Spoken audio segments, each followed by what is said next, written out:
Hey Ben, thanks for coming grocery shopping with me today. No problem.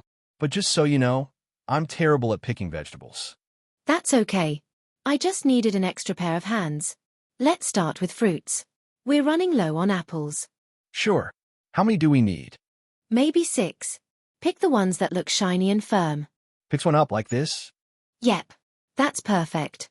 Oh, and grab a few bananas too. Got it. I never understood how you remember everything without a list. Years of practice. But I actually made a mental list this morning.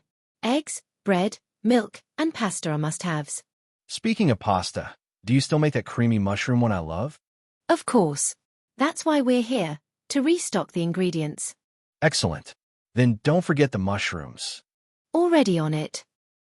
Hey, should we buy snacks for the movie night? Definitely. Popcorn, chips, maybe some soda. Let's make it healthier. How about sparkling water and nuts instead? You and your healthy choices. You'll thank me later. Oh, look. There's a discount on coffee. Let's grab 2 packs. You always run out too fast. True. I basically live on coffee these days. Don't we all? Okay, anything left? Just bread and eggs. Then we can check out. Finally. I feel like we've been walking for hours. It's called shopping. Ben, not speedrunning. Next time, I'm pushing the cart and you're finding everything. Deal. But you'll end up lost in aisle 6.